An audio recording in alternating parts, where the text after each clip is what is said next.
What's up, guys? I am Jeff Long, owner of IFBB Pro Supplements, and I'm here today with Kyle.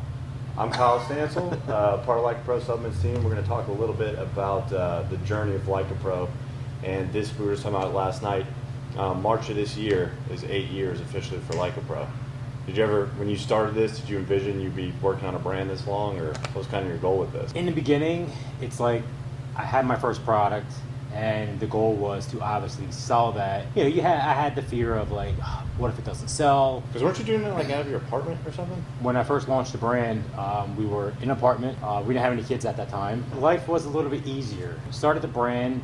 One wasn't even a brand, and I don't even think I had the LLC done, because it's like, all right, I'm going to come out with a product. I don't have an LLC. You know what I mean? Because it's like, I didn't know what was going to come about with the product. You know, I'm still actively competing. I got my first batch. It was 150 units. Pre-workout, pump and focus. To me, that was a lot. I received this huge shipment of product, and I was like, oh my God, how am I going to get rid of all this? But then, you know, people started buying it, and, you know, I took that 150 units, bought another 150 units, you know, just took the money, kept reinvesting. I guess in a way, it's like I had the vision of, okay, I'm going to be a $100 million company. Like, you know, you see like all these other brands that I worked with in the past, you know, I'm going to be that.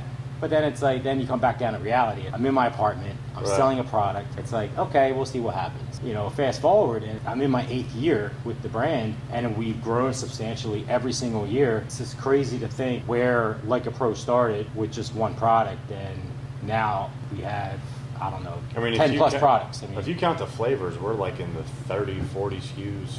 You know what I mean? If you count individual flavors too. Yeah, well, I mean, if you count, protein. Which the consumer doesn't realize this, but we really should count it that way, because it's still a different cost.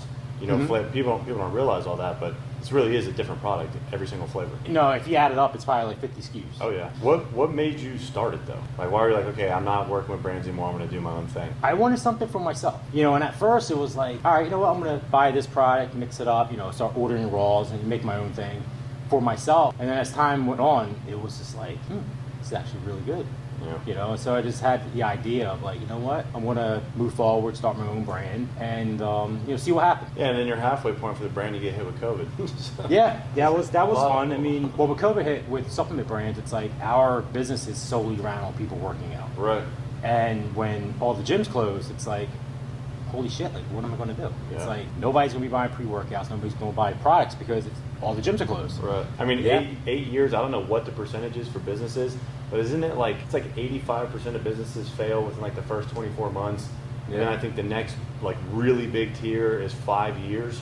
No, I mean, it's exciting. Think about it. One product, 150 units in an apartment, now full warehouse, 40, 50 different SKUs, thousands of products, thousands of customers, and we're 8 years. Yep. Something we always talk to you about too, and we wish, you know, more people knew, is we've been blessed that business is, you know, one of the larger supplement brands out now, but it's still a mom and pop, family operated business. You know what I mean? Yep. It's still a small group of people that are working on this, you know, 7 days a week. Yeah, I don't think people realize, you know, it's like, they're like, man, like, you got to have all these people, like, you know, operations, this and that. It's like, no, it's me, you know, I have, you know, family, you know, my wife, brother. I had my brother-in-law earlier, you know, in the year, last year, you know, helping us. Because I feel like it is a family-owned business, and I feel being hands-on, it's like, do I need to be hands-on? I can just hire people to do everything. It's like, that's just not me. I like to be hands-on. It's my company. It's like, I started the company, so I want to be hands-on. I want to pack that customer's order. And I feel like when you have that type of, you know, relationship, you know, packing customers' orders, you know, customers appreciate that. Of course. They place an order, it's like some, you know, random person's packing it. Wow, the owner's packing it. How many owners do we know that don't even go to their warehouse? Names we won't say. And how many people do we know don't even take their own products? You know, I mean, that's a whole other thing. Yeah. Something else, you know, kind of talk about too is, you know, you're still a younger guy, you got young kids, and you're running a business, not just any business either. This business is open 365 days a year, 7 days a week. You know, 24/7. It's never closed, right? So how are you managing, you know, being a husband, having kids? You still train. How many days a week do you train? Usually 7 days a week. You every train. day. How do you manage stuff like that? Just kind of a learning, just kind of as you go, or? Honestly, I think that's where I want to say bodybuilding has a big, you know, has structure of that. Yeah, I mean, with bodybuilding, it's like you had to be so disciplined with your meals, with training, with this and that.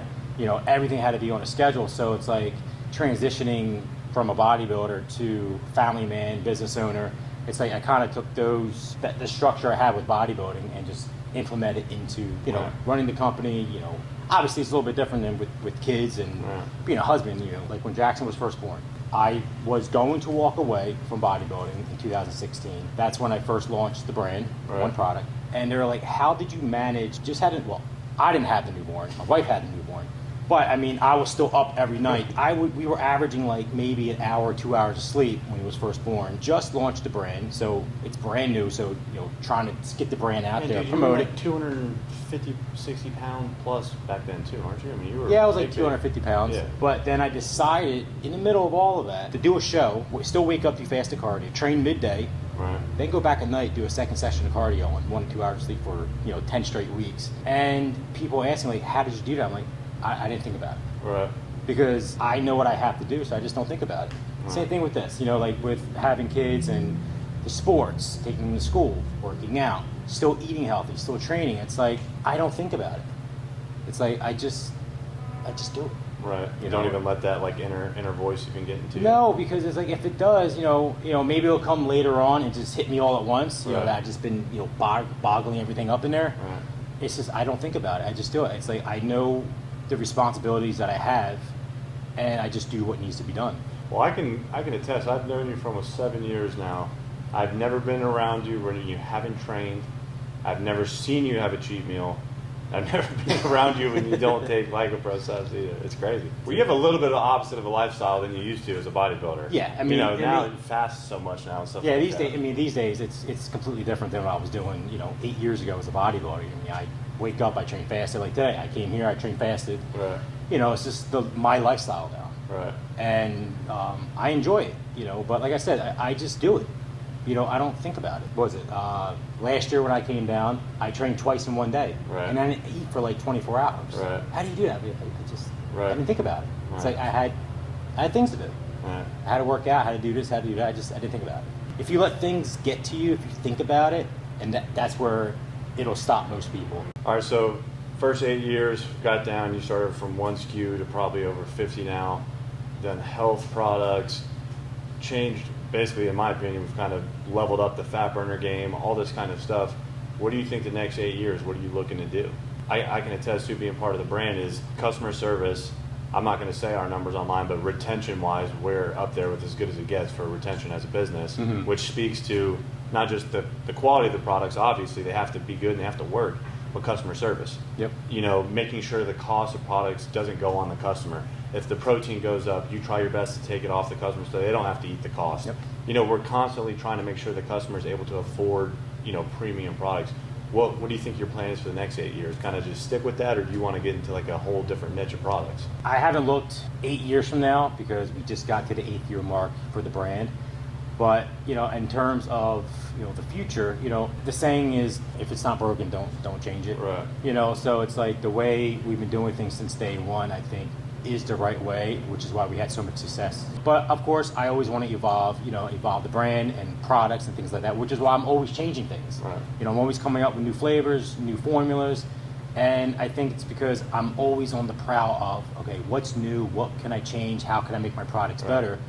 And continue to give, phenomenal quality with, an amazing value. Well, I feel like the average consumer, I mean, I wouldn't have known this until I got involved in the supplement industry. They don't realize that the science for this stuff every year changes, right? Yep. So, that's why we're on 4 or 5 different versions of products we have, because it's like, okay, this just came out. Let's check out the studies. Oh, cool, we can actually put this in a product, and it's going to make it even better. You know? And that's one thing with Lycopro. It's like we're always looking at new studies, new ingredients, and how we can make things better. And that's another reason why I think we have so much success with the brand. We're, like you said, we're already on, pre-workout, Pump and Focus number 4. Right. And a lot of the other products, we're already on version 3, version 4. I think if you don't change things, eventually you're going to become stale, and people just aren't going to be interested in what you have because it's the same. Right. So I think the attraction to the brand is, wow, like Jeff just came out with this pre-workout 9 months ago, and he's already changing it up and making it better, and he didn't raise the price. Right. So they look at it, customer. I want to give the best value as possible. So it's like 9-Volt, my high stimulant pre-workout. Everyone knows I'm not a high stimulant guy, so when I went into formulating that, I formulated it in a way that I can use it and that it's going to be enjoyable for myself. Right. Which I think that's huge because, like I said, we won't say names, but there's a ton of people who work with supplement brands or even owners of brands who don't take their own products. No, they just, most brands, even take us out of the supplement industry. It's like people they make stuff that just to sell. Right. Like they don't use it, you know what I mean? But speaking of supplements, it's like most brands, it's like they just, they make stuff. Okay, I know this is going to sell. Like, okay, I can make a testosterone booster, a junk test booster, right. Promote it, sell thousands of bottles. You won't take it. I'm not going to use it. Yeah. And it doesn't really, it's not going to work. Right. So it's like I don't make something that I don't believe that works. Right. So everything I make, I test all the ingredients. Especially, I'll get all the raws. I even post about it. I post all the ingredients I use. I test them out by themselves, and then move forward with combining ingredients and going from there. Right. And making great formulas. Right. Yeah. I mean, integrity is really just kind of what you're explaining. Yeah, pretty much. Yeah. Which is hard to come by. It's a very very small. Well, group. the fact is there's a lot of products out there. Some companies knowingly do it. Some companies don't know that they're doing it. That's either underdosed or maybe they have the wrong ingredients mixed or whatever it is. Yeah. And at the end of the day, it's really the consumer's responsibility. They don't have a gun to your head. They're not making you buy these products. But at the end of the day, it's like, at least from an outside point of view, what I've always noticed with LycoPro is when you're overly honest with somebody, right, and you're constantly letting them know why we're changing stuff, why we're doing this, that's why our retention is absurd. Why it's so high. We don't have a lot of customers who've only bought once. No, that is like I think we have customers like I've seen like 55, 60 people we're like close to 100 order customers who've ordered 100 times with like the brand. The retention rate is absolutely crazy. A huge part of that is the way we do things, being honest, and making stuff that not only works but stuff that I build for myself. Right. I just don't make stuff that just to sell it. Everything I make, I use. Right. And I don't have, influencers or, celebrities promoting my stuff. I mean, because you can have some celebrity, take one of your products, like, I use it, even though they don't, and get a shit ton of sales. Yeah. But it's like, it's just marketing, which I don't believe in. Right. And that's not even the customers we're really going after either. And the customers don't know that. Yeah. They're just being blinded by, oh my God, like this person's using it. It's like, no, they're not using it. Well, especially if you're like a random person and all of a sudden you see complete health, you're like, okay, the price of this, I didn't even know supplements cost that much, and then how many capsules do I take? It's like we have an educated customer base is what I'm saying. They're all involved with the brand. Yep. The one thing that a supplement company owner has to consider that but the majority of other business owners don't have to worry about is the consumer ingests it. So like that's, you go buy a $200 pair of shoes, you're not eating them. You know what I mean? It's exactly, like, you're taking a pre-workout, you're getting immediate effects from this product. So it's almost like a first impression. If someone has no idea what LycoPro is, maybe their buddies tell them they get that pre-workout, that first scoop is kind of like the make or break for the relationship with the brand for the future. It's like they're either going to hate you or love you. You know what I mean? And it's like when we're constantly on that edge of new formulas, new stuff that's coming out, all that kind of stuff, I feel like we never really have to worry about that as much. You're constantly giving people the best option, at the time. Yeah, and if you look at the products too, with all of that, a lot of people love the fact that we don't use any artificial colorings or dyes and things like that. And, it just makes the products that much cleaner. Right. And all the caps are, I believe, clear veggie caps. Yeah, they're clear veggie caps. I don't use, any types of colorings or nothing like that. Because I don't want to take that for myself. Right. Yeah, you would hope all brands do that, but let's be real here. There's so much stuff in the grocery store that's just horrendous for your health. There's not really a reason why a lot of supplement companies won't cut corners to get up their margins.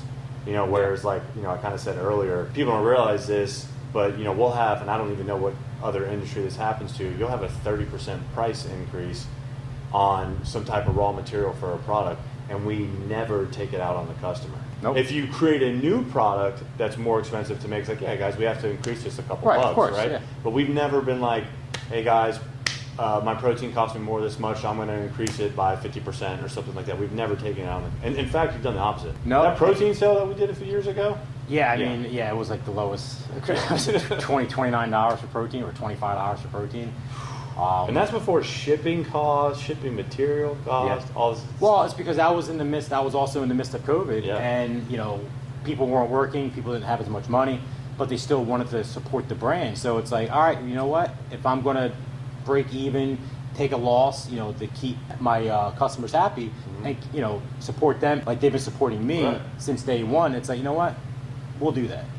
And most people, they won't do that. We kind of went opposite, and we ran a crazy amount of sales, which we're not known for. Like a Pro does not really run a lot of sales except for, Black Friday and anniversary deals. But I think in 2021 and 2022, I think we ran, I don't know, tons of sales, and they were huge.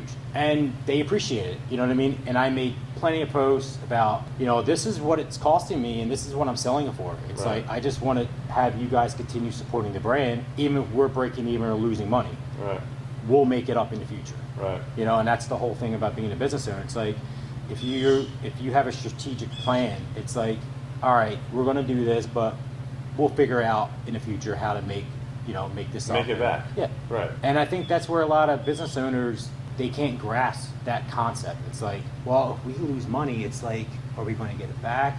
We have to keep making, we can't eat these costs. But it's like, you know what, we can. Well, something you and I have talked about quite a bit, and I want to make sure we focus on this a little bit too, is like not just not taking the cost out, but a lot of brands, once a product's good, they'll remove ingredients that make it good to get their margins up without even letting the consumer know. I've noticed over the last few years since COVID, which, okay, in a way I understand. It's like, but that's just not something I will do. I'm not going to take my product from 30 servings down to 20. Right. And then flip it where, well, it's actually 40 servings if you take when half it's not. yeah. If you take a half a serving, while the price is still the same. It's a premium price. Right. Or protein, it's go from 30 to 20 servings or 25 or 24 or 28. It's all different now. Right. And they're still, $55, $60 for protein. It's like my protein's still in the mid 40s, 30 servings, and protein has gone up 60%. What am I going to do? Push protein to $60 a tub? Protein-wise, margins already are they're borderline. They're horrible. Bad. So it's like, all right, you know what? But we have to have protein. Right. You know what I mean? And so we have protein. Margins are even worse now, but it's like, you know what? I'm not going to sit there and charge $55, $60 for a tub of protein. Right. So something we get, a lot of DMs about and stuff like that. We have a lot of younger guys, obviously, that look up to you too, being a retired bodybuilder, that kind of stuff. Mm-hmm. Just a few small tips for that younger guy, maybe in his late teens, early 20s, who's trying to get into fitness. What would you tell your younger self, I guess? If it was myself, I personally probably wouldn't use any products really. I would focus on nutrition because nutrition is key. As a pro bodybuilder, steroids were used. I've used them. Right. And every other pro bodybuilder and amateur bodybuilder uses them. But you can take all of that, and if you're not training, you're not eating correctly, you're not going to see any results. Right. So nutrition would be number one, along with your training. And with training, I would learn the basics. Right. And there's so much information out there. You didn't have YouTube instructions. We didn't have YouTube. Which is so nice now. I had the old school muscle fitness magazines. Flex magazines, Muscle Mag, which is actually the first magazine I was in. Yep. My calves were featured. Yeah, it's hanging up in Paul's bedroom as a poster. But nutrition. I will learn. I will get my nutrition number one and training, and I would just run with that. For. So that is a supplement brand owner telling you nutrition first, okay? And I tell people all the time too, supplements are what they're called, supplements. They supplement what you're doing. So if you're eating poorly, maybe, excuse my language, half-ass training, don't expect to go drop a few $100s on supplements and it's going to fix all that for you. The supplements are going to help you get to your goal quicker if you're doing the right things. Well, that's the same thing, all right, we know, we made some crazy thermogenics, right? You'll have customers, man, I've been using this for, a month. I'm not really seeing anything. Well, have you changed your lifestyle? Right. Well, no, I just thought they worked, not doing anything. Yeah. It's like, so they are there to push you. They are there to give you an extra edge and get you to your goal quicker. Right. You just can't take something, even if you just take pre-workout. It's like, well, if you take pre-workout, well, I expect you to go work out or do something. So they are there to get you to your goal quicker. Yeah, I think for a beginner too, for some people like supplements, That's a good motivator. You know how many people, the average person, are like, okay, I'm getting in shape this year, I'm going to go buy some new gym shoes. And that, like, you know, they spend a few $100 and they're like, okay, I'm committed, I need to go do this. Supplements work that way too. You know, it'll hold you accountable. Yeah. You go buy a nice premium fat burner, get your, you know, your aminos and a protein. It's like, all right, dude, you're invested. There's a little bit of motivation, and you're going to get to I was going to say it could be as simple as just, buying new sneakers. Like, oh man, I feel good. I got new gym shorts. Oh, yeah. I'm gonna go use them at the gym. I'm gonna Oh, go yeah. fucking sweat those fuckers out. Yeah. You know, but it's same thing. It's like with anything. I mean, supplements. When they say supplements don't work, they do work if you work. Yeah. You're not going to work. Don't buy them. And let's talk about, you know, a little bit on the more of the bodybuilding side. Now, I know pros don't think this, a lot of amateur pros don't think this. There's a ton of people out there too who, you know, maybe take some extracurricular stuff to get in better shape, and they think that they're like, okay, I don't need to take supplements now. Yeah. Which to me has always been hilarious because it's the opposite. It's like, no man, these supplements are going to perform even better because you're you know, what would the word be? You're an enhanced version of yourself, you know. In terms of the extras, I mean, you know, I don't do any extras now. Right. I just use my own supplements, and obviously I still look.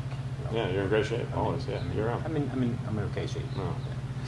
But people think, you know, well, I'm just going to do this. You know, I'll spend money on the extras. Take that. I don't need anything else. And it's like, if you need it, fine. But I would prefer you know what? Go get a pre-workout. Go get a tub of protein. Better your workouts versus, you know, the other Right. stuff that you had no idea what you're taking because Right. you bought it from some gym guy, Right. some juice head. Yeah, nowadays that's just so unnecessary too. There's so many resources legally that you can go through, and people can do this healthy and watch your blood work and make sure Yeah. you're doing stuff properly. Well, there's a right way and there's a wrong way. Of course. And like when people, like I get tons of messages like, hey, I'm going to start TRT. And it's like, okay, so are you basing this off your blood work or are you just Gonna go do TRT. going to go do your Version. TRT and buy it from someone from the gym? You know, I got a bottle laying around, you know, I got stuff laying around, so I'm just going to do 200 megs a week. And it's like, dude, it just doesn't work that way. Yeah, you've gone like complete opposite of the bodybuilding lifestyle you had before. How you eat, you still train the same. I train fasted. I eat I eat when I'm hungry. Right. You know, I'm not on a structured, you know, I haven't eaten yet. You still eat like a freak too, though. You ate like a 24-ounce steak. I ate a last 24-ounce night. steak. Yeah. I mean, that was basically my first meal yesterday. So. I don't eat much, just like a cow leg before bed.